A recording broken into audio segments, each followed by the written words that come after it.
Kalanya ko nyinengi chichi churta jara. Winki palo kanyini chichi winki. Ka konyo kipalo palo proin palo kanyini. Chichi palo mpa churta. Ka konyo kalaya lo nyango kampa kujo pa konyo palo wari bijeng. Mono konyo nyango nyara kipalanya wari bijeng chichi churta jara. Mono konyo palo karera palo mpa chichi churta nyanga. Karungka. Ngatingka kurijun. Nyina me nyangangka. Kana chichi nyang kujo jarara.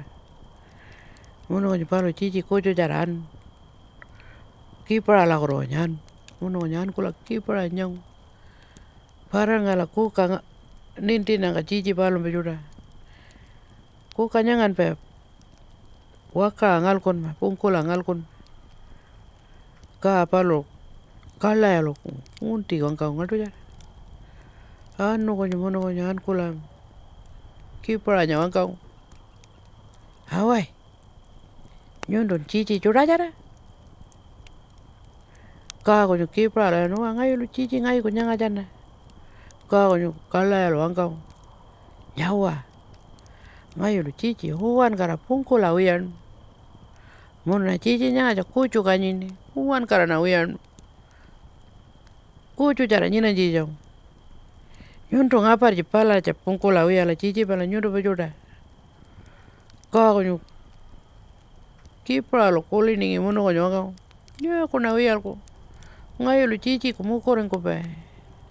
Mono na chichi kanyindi ja mukoring. Ka konyo kalaya lo wangka. Wiya. Ngayu lo wiya no chichi churta. Ka nyundu ngapar ja wiyala to. Kanyindi wiyang. Ka konyo kipala pa kulun pa konyo nyangangi palo pa mama. Mono konyo wangka. Mama.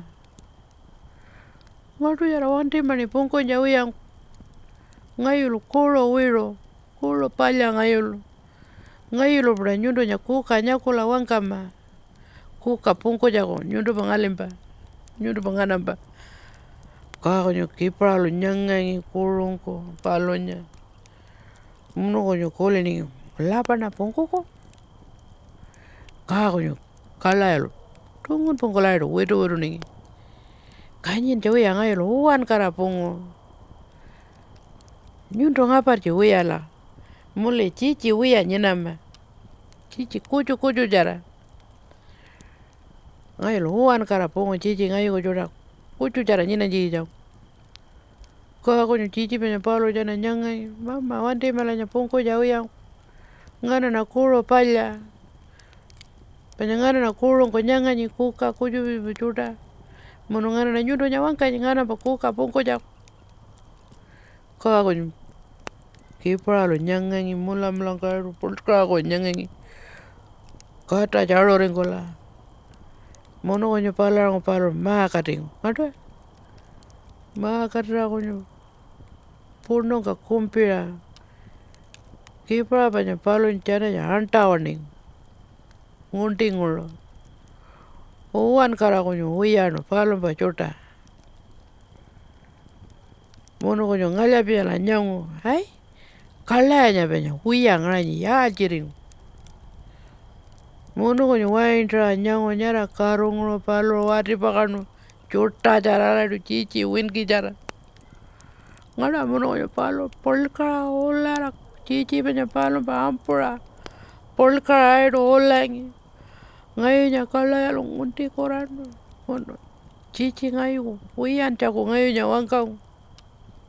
Nyango na ngayu ko chichi wiyan. Ngatu ya. Mono konyo polkara olara. Kuliningilda konyo palo. Nyal kona kalaya nya. Panya palo ngayu nya ngunti korano. Ka ngayu lo chichi ngayu ko wiyan.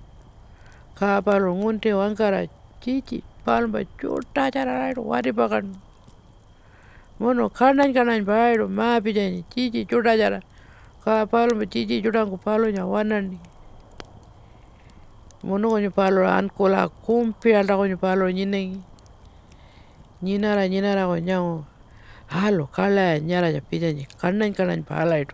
Chichi churta jara. Mono konyo palo waro telin. Nungi waru tele ada nyinengi. Pataningi konyo palo. Ka konyo pijala palo wer kan. Palo la. Ka konyo palo pikarengo la palo nyad piko jara tilin. Par pakan jagudawara. Nyunton kuare porto par pakani. Mono nyunton mantang kairo parare jara ni kulle bulkanka. Kana ngayulo kojo par pakani. Mono konyo minna banya kojara tilinu ka konyo palo chichi banya chuda jara. Ngullo matarare. Mono konyo ngullo ma urja paka nalaitu. Ka konyo ngulra ma ora para ma wantiranu. Mono konyo ma par pakanu palo kato. Mono konyo kato da ma pijangi ka konyo kalaya banya. Charo anu china chichi chuda jara. Ngullo urja pakanu. Palo nyangonti korano.